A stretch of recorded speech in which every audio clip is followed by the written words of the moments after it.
What's up, guys? Your boys are back. I'm Ryan, my man George. Yeah, what's up, guys? How you living out there, man? Shout out to the free thinkers, of course. Shout out to everybody that's been following us on Def to Radio, our Instagram, and our website, deftoradio.com. Make sure you guys join deftoradio.com. That's pretty much where we're going to be focusing the vast majority of our attention as it relates to reaction requests and just general conversation. If you guys want to kind of tap in with us and talk to us, we have our own accounts on there as well. The information for that will be in the description. And as always, guys, make sure you like, subscribe, hit the notification bell. Make sure it's set to all so you get all our videos as they drop. Up-and-coming artists, you know what to do, man. Click the link in the description. We'll do about 60 seconds of your song in the front of one of our up-and-coming videos. Get you some exposure. So if you're interested in that, man, make sure you check that out, man, and we'll get you hooked up. All right, man, so we're doing Kendrick Lamar, man. We're going back in time, man. HiiiPoWeR is the name of this song, man. Me and Ryan were just having a conversation, just talking about some of the best debuts and mixtape project debuts, and then I brought up Section 80 by Kendrick, and I was just like, yeah, like, man, my first time, running into Kendrick Lamar or hearing Kendrick Lamar was HiiiPoWeR.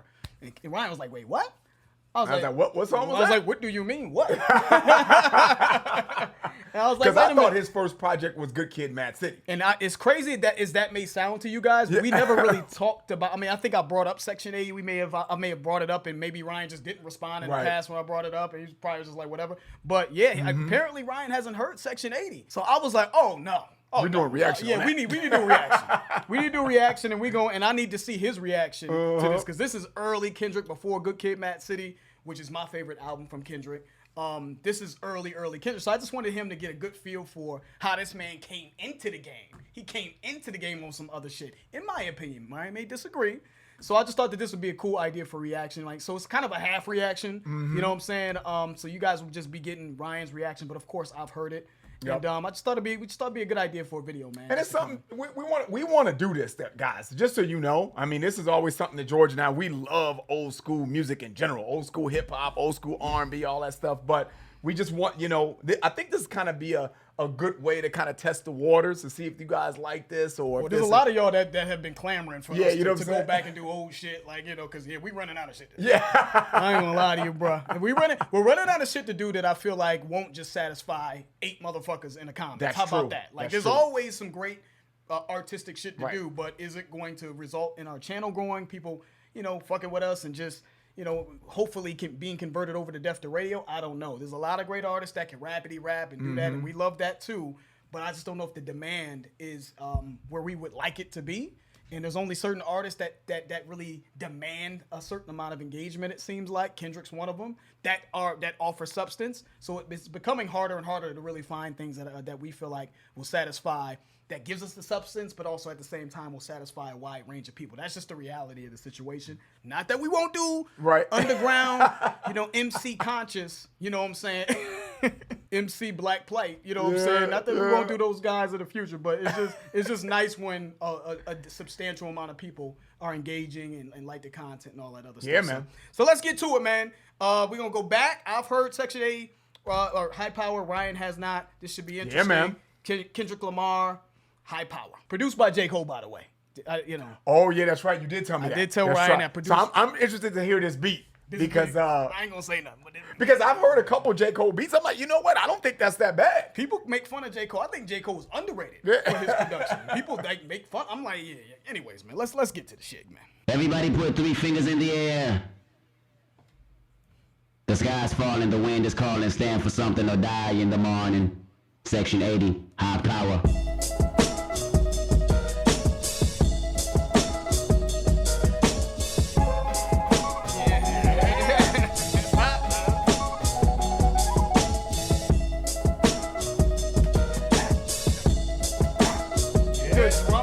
That J. Cole used in this shit. It sounds like you're fucking with it. That man. Shit is crazy. I like it a lot, and I like that whatever that synthesized sound is, and that sounds really, really dope, man. It's dope. Really dope. Yes, I wanted to take your temperature on the beat before we got into it. All right, let's start that back up. Everybody put 3 fingers in the air. The sky's falling, the wind is calling. Stand for something or die in the morning. Section 80, HiiiPoWeR.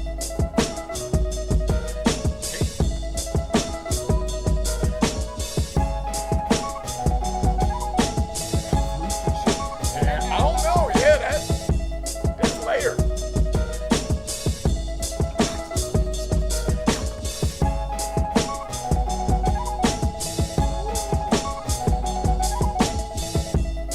Visions of Martin Luther staring at me.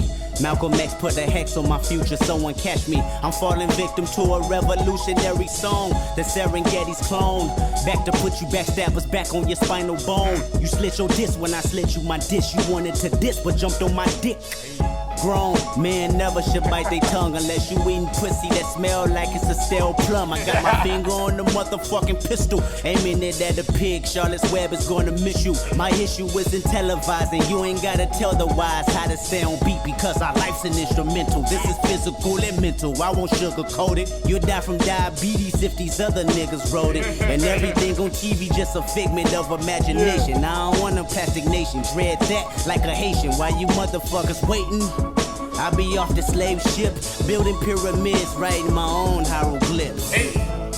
Just call it shit high power. Nigga, nothing less than high power. I don't know where the fuck I've been. Still sounds hard. I don't know where I've been. Yeah, this is hard. This is hard. I haven't heard this song in a little while now, and this shit still this is hard. hits the same way it hit when I first heard it. When I was like, "Who the fuck is that?" Mm-hmm. You know, vision of Martin Luther staring at me. Like just him saying that at the beginning is like it almost puts a mountain of pressure onto you, right? Yeah. I got visions of Martin Luther King staring at me. Yep. Like, what you gonna do with it?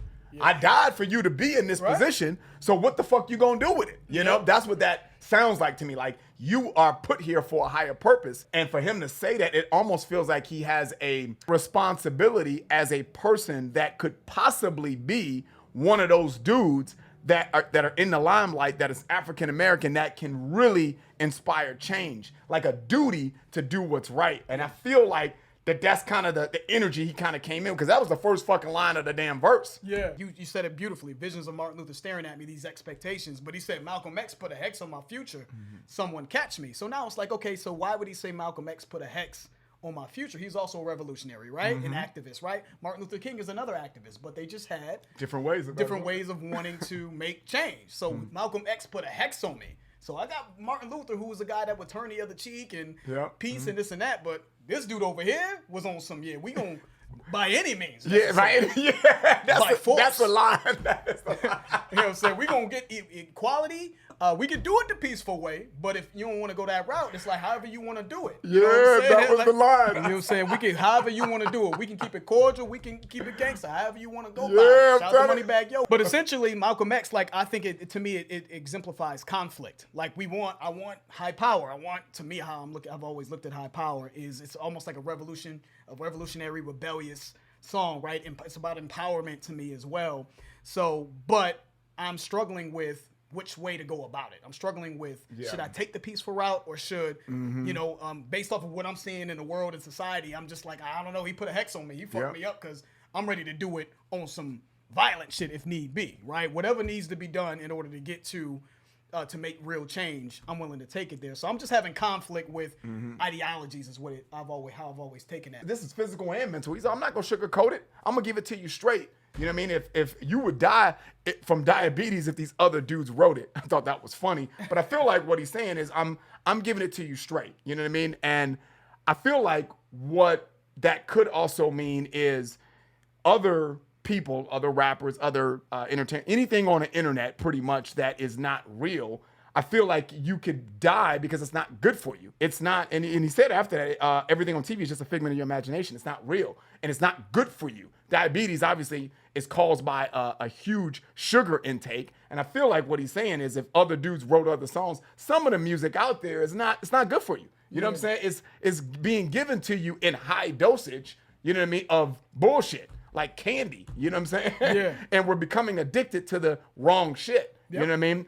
I don't know if that's kind of the way I'm taking it. Yeah. But I feel it's sweet. And also on top of that, I just think he's saying that, but also it's just like, them niggas is sweet. It's sweet. It's, they sweet. You'll die from diabetes listening to that fake plastic sweet corny shit. And then he followed that up by saying, and while y'all motherfuckers waiting, I'll be off the slave ship, building my own pyramids, you know what I'm saying? Writing my own hieroglyphs. Hieroglyphics, right? While you guys are ingesting or consuming nonsense and just almost satisfied with being in a losing position, man. I'm gonna be building. I'm gonna be Yes. preparing for a war, for a revolution. You know I'm what I gonna mean? be making change. Making change. So Yeah. that was really dope how he said that, right? When he's referencing hieroglyphics, he's referencing the Egyptian civilization, right? They were advanced civilizations that were doing incredible things from a science and mathematical standpoint. From an engineering and construction standpoint, right? They were an amazing advanced civilization. We need to be on that level, but I'm gonna do it this way though. And even going back up to that Malcolm X put Hex on my future line when he said I'm falling victim to a revolutionary song, right? I feel like it's when he says I'm falling victim to it, like Martin's staring at me better, but I'm under Malcolm X's spell, right? I'm falling victim to what he was all about. So I just wanted to kind of further define that, but. Crushing this. And I think high power, from what I was reading somewhere, means like high, how poor we are or something like that. W-E-R, we're poor, meaning, oppressed at the bottom, right? How poor we are. But also I think it's just it's supposed to represent, again, empowerment. It's supposed to represent honor and moving a certain way. I think Kendrick is how Kendrick defined it. So, dope. Super dope. It just shows the detail that Kendrick put into his music, man. even as a budding artist. So, let's keep it going. Wise how to stay on beat because our life's an instrumental. This is physical and mental. I won't sugarcoat it. You'll die from diabetes if these other niggas wrote it. And everything on TV just a figment of imagination. I don't want a plastic nation. Dread that like a Haitian. While you motherfuckers waiting, I be off the slave ship, building pyramids, writing my own hieroglyphs. Just call it shit high power. Nigga, nothing less than high power. 5-star dishes, food for thought, bitches. I mean, this shit is Huey Newton going stupid. You can't resist his high power. Throw your hands up for high power. Visions of Martin Luther staring at me. If I see it how he seen it, that would make my parents happy. Sorry, mama, I can't turn the other cheek. They wanna knock me off the edge like a fucking widow's peak. And she always told me pray for the weak. Them demons got me. I ain't prayed in some weeks. Dear Lord, come save me. The devil's working on. He probably clocking double shifts on all of his jobs. Yeah, let's just talk about it though, man. A lot of dope shit go. This is the thing about Kendrick. Is there's a pattern, right? Like he started it by saying visions of Martin Luther staring at me, then he started it again in the second verse there. So the way he established his pattern in the music, I feel like I attribute it to understanding how to put a composition together, right? Just recognizing patterns and a flow of a song. So I just want to point that out. And even when he said the part where his voice was sort of muffled and it was kind of like distorted, that all of that shit, right? Yeah. All of that shit plays a part into how you construct a song and it sounding like a song instead of just, okay, you got a beat, producer, and then rap randomly on it and not say anything, right? Everything has a purpose. So I just wanted to point that out. Sorry, mama, I can't, turn the other cheek. They want to knock me off the edge like a fucking widow's peak, right? They want to knock me off the edge like, dude, I can't turn the other cheek. Like, I think you mentioned that in the first pause, George. That was kind of Martin Luther King's way of kind of doing things like, nah, we're going to be above the violence. We're going to be above. We're going to, even though they spit on us and they do this and they do things that obviously is derogatory. Right? Yeah, I know that was crazy. And we're gonna stand tall and we're gonna fight through it because we can't fight violence with violence. But when you talked about the distorted part, he said, them demons got me and I ain't prayed for weeks. He's all, dear Lord, save me. You know what I'm saying? The devil's working hard. He probably clocking double shifts on all his jobs. With so much drama and so many things that's coming, not only at me, but just maybe as black people as a whole. How many times we gonna turn the other cheek? How many times are we going to let some unjust things continue to happen? I thought that was beautiful writing, man. Like a fucking widow's peak. You know what I'm saying? I haven't seen are widow's peaks becoming extinct? I haven't seen a motherfucker with a widow's peak in a very long time. Or y'all just keep getting edge ups and shit. Y'all keep getting line ups and shit, and they might as well be extinct, basically. Yeah. Y'all getting late, that shit lays it off, because I don't see people with widow's peaks anymore. I don't know. You know what I'm saying? They just not getting fucked and procreating. I don't know. Dying breeding and shit, like the redheads and shit. I want to get back to that pray for the weak line, right? And she always, told me pray for the weak, right? You pray for the weak, they know not what they do. Right. They're ignorant or whatever the case may be. That's kind of where what his mama is telling him, right? His mom. And them demons got me. I ain't prayed in some weeks. Touching on what you were saying, Ryan, like them demons got him, like that could be all the contention, everything that's coming his way, right? That's trying to push him over the edge. He could be saying pray like Prey. You know what I'm saying? Yeah. I haven't prayed in some weeks, because again, this whole time he's struggling with that's true. abiding by what his parents want him to abide by, right? Just taking maybe the peaceful route, praying on people, because I'm over the edge at this point. So I haven't prayed in some weeks. That could be a stretch, but I've always thought that was like sort of a double entendre there. You know what I'm saying? And I also haven't prayed in some weeks either. Like I'm lost at this point because I'm done. I'm past looking at the situation. I'm past trying to take the peaceful route as well. So very dope shit. I do want to touch that the So Appalled reference as well, right? The 5-star dishes, he got that. He was inspired by the So Appalled song by Kanye West. That's kind of what I think Sahai the Prince wrote, right? This shit is fucking ridiculous. Go check out the song So Appalled by Kanye West if you guys haven't heard that. All right, let's get back to it. Like a Haitian, while you motherfuckers waiting, I be off the slave ship, building pyramids, writing my own hieroglyphs. Just call it shit high power. Nigga, nothing less than high power. 5-star dishes, food for thought, bitches. I mean, this shit is Huey Newton going stupid. You can't resist his high power. Throw your hands up for high power. Visions of Martin Luther staring at me. If I see it how he seen it, that will make my parents happy. Sorry, mama, I can't turn the other cheek. They wanna knock me off the edge like a fucking widow's peak. And she always told me pray for the weak. Them demons got me, I ain't prayed in some weeks. Dear Lord, come save me, the devil's working on. He probably clocking double shifts on all of his jobs.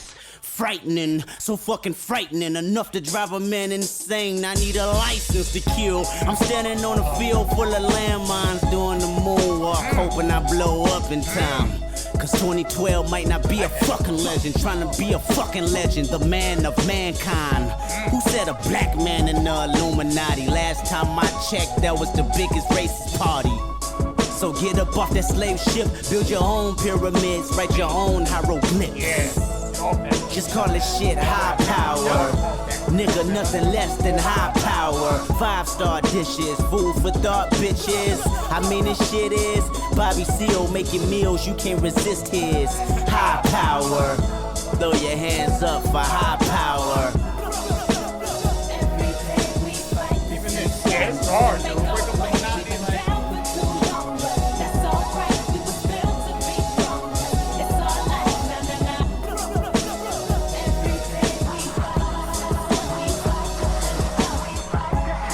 Never liked the system. Who said a black man in Illuminati? Last time I checked, that was the biggest racist party. Last time I checked, we was racing with Marcus Garvey on the freeway to Africa till I wrecked my Audi. And I want everybody to view my autopsy so you can see exactly where the government has shot me. No conspiracy, my fate is inevitable. They play musical chairs once I'm on that pedestal. Frightening, so fucking frightening, enough to drive a man insane, a woman insane. The reason Lorraine don't sing, or Kurt Cobain loaded that clip and then said bang. The drum mid brain's crazy. Product of the late 80s, he's trying to stay above water, that's why we shun the Navy. Pull your guns and play me, let's set it off. Cause a riot, throw a model top. Somebody told me them pirates had got lost. Cause we been off them slave ships, got our own pyramids, write our own hieroglyphs. He went so crazy. Just call it shit high power. Yeah, nothing less than high power. 5-star dishes, food for thought, bitches. I mean, this shit is Fred Hampton on your campus. You can't resist his high power. Throw your hands up for high power. Thug life. Thug life. One line that I liked in the second verse that he said is, I'm standing on a field full of landmines doing the moonwalk, hoping I blow up in time. I thought that was a double entendre, hoping I blow up in time, meaning that, hope I get my opportunity to be, in a position to make change, you know what I mean? But when you think about standing in a field of landmines, it could be detrimental. It's game over. If you make the wrong moves, you know what I mean? In a landmine, and I'm moonwalking through it. You know what I'm saying?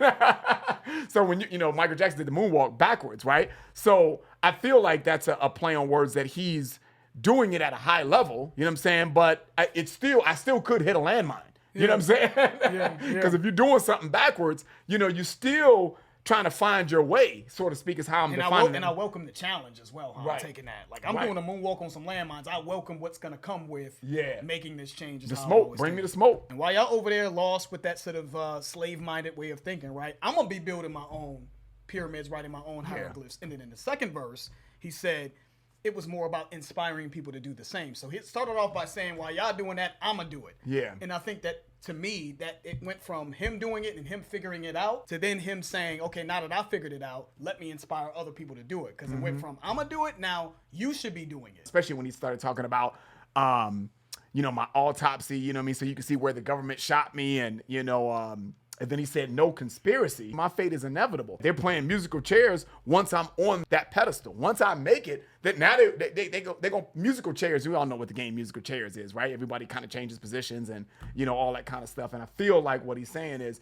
the rules change once I make it on that pedestal, they're gonna start playing musical chairs, changing the game and changing the rules and the way the game is played. We want to change the parameters of it. Then he said, last time I checked, we was racing with Marcus Garvey on the freeway to Africa till I wrecked my Audi, right? So that is excellent, right? You know what I'm saying? Just the imagery in that, right? Last time I checked, we were supposed to be revolutionaries. Last time I checked, we were supposed to be fighting for rights and equality and this and that, which is what Marcus Garvey was about, right? Political activist, Jamaican political activist who fought for black equality, right? And we were on a freeway to Africa, right? We were racing back to our homeland, trying to rally up the troops, right? To become powerful, right? To look out for our own until I wrecked my Audi. Like, I was recklessly, to me, I'm taking that as like I was by any means necessary trying to get to that point, right? Trying to race to where I feel like is my homeland to galvanize the troops, so to speak, right? And I think going back to that when he said, I want everybody to view my autopsy so they could see exactly where the government had shot me.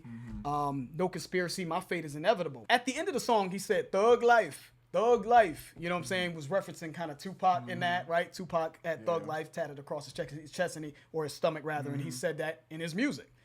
And there's a lot of people that believe that Tupac was assassinated or whatever the case may be, and we can even talk about Martin Luther King and just the history, Malcolm X, the history of black leaders being powerful black leaders that were really building incredible momentum when it came to putting black people in positions and helping their people, right? So he said it's inevitable because of that, right? Martin Luther King was shot, Tupac was assassinated, Malcolm X was assassinated, so my fate is inevitable. I already know I'm fighting for a cause that's probably going to lead to my demise, and I'm willing to do that in order to push my people forward. So, but I do want them to view my autopsy so they can see, so it can't be a cover-up, right? So you can see that I was assassinated. See my wounds. See my wounds, right? And then hopefully inspire the next person to make change, right? So I thought that was brilliantly written right there. He said, frightening, so fucking frightening, enough to drive a man insane, a woman insane. The reason Lauryn Hill don't sing with Kurt Cobain loaded that clip and then said bang. The reason Lauryn Hill don't sing, know that Lauryn Hill took a crazy hiatus away from music at some point, right? Because it's just the pressure, it's the Lauryn Hill often said that there were forces at work, right? To kind of blackball her and to stop her from being successful. And so she, had to take a hiatus to kind of raise her family because it was too much. And after that Kurt Cobain line and the Lauryn Hill line, he was like, dude, he's all the drama it brings us crazy. A product of the late 80s. He's trying to stay above water. That's why we shunned the Navy. When I grew up, and I don't know about every black household, but I know in mine, I heard nothing but horrible things about black people getting into the Navy. It was like, they'll come up to the school and they'll be like, they'll recruit you right out of the school and shit because they're like, you can go right into the military and we can do this for you and we can do that for you. And when I was coming up, I was always fearful of that because I thought that I was raised to think that black people got the shitty end of the stick. When you got into the military, you will always be like the front line, Operation Frontline. To those of you who watch South Park and shit, Operation Frontline to shield everybody else and shit. You're gonna be the first to die. Basically, is what I kind of feel like he's saying. That like, dude, I'm just trying to stay above water. That's why we shunned the Navy.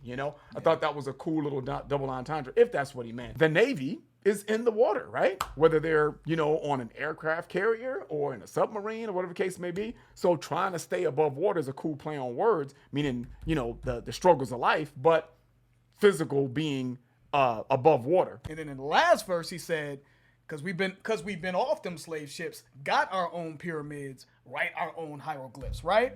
Before he got to that point, he was saying, pull your guns and play me, let's set it off, cause a riot, throw a Molotov. Somebody told me them pirates had got lost. because we've been off them slave ships, got our own pyramids, write our own hieroglyphs, right? So this is sort of the stages of a revolution, right? One person sort of enlightens himself, then he inspires others to enlighten themselves, and then as a collective, the revolution is televised. No? But he said somebody told me them pirates had got lost. I always thought that he was talking about the Somali pirates, right? The Captain Phillips movie or whatever. Like I'm your captain now, and I think that the pirates. I've never watched that movie, so I don't even know the backstory of those pirates. But there's also a negative perception regarding those pirates, right? So I felt like Kendrick felt the need to say, no, them pirates, they're not negative. You know what I'm saying? You know, their fishing waters were polluted or something like that. I read somewhere. And, you know, they were forced into rebelling, just like black people. It's almost like you're forcing motherfuckers to rebel because of being oppressed. They weren't these negative, evil entities just taking over ships for no reason. It's because they were forced into it. So they got lost and they were ahead of the game. Like, fuck that. We about to rebel. You know what I'm saying? So you took from me, now I'm going to take from you. And I think that's why Kendrick ended it that way. Now, you know, it's symbolic of now we're going to do it. Now we're going to go the Malcolm X way. Got our own pyramids, write our own hieroglyphs. We're going to find our own way by any means necessary, right? So, dude, that was a super, this song was super dope, man. And this is early. This is Kendrick when he first entered the game making a song like this. He made this song today. It's still a hit. This isn't like, oh, he needed to develop. I felt like he just came in the game, developed. Like he didn't need to get better. He was always just great. You know what I'm saying? Even the Black Hippie shit that I heard from Kendrick even before this or around this time, some of the stuff with Black Hippie and Ab-Soul and Schoolboy Kid, that shit was still hot, you know?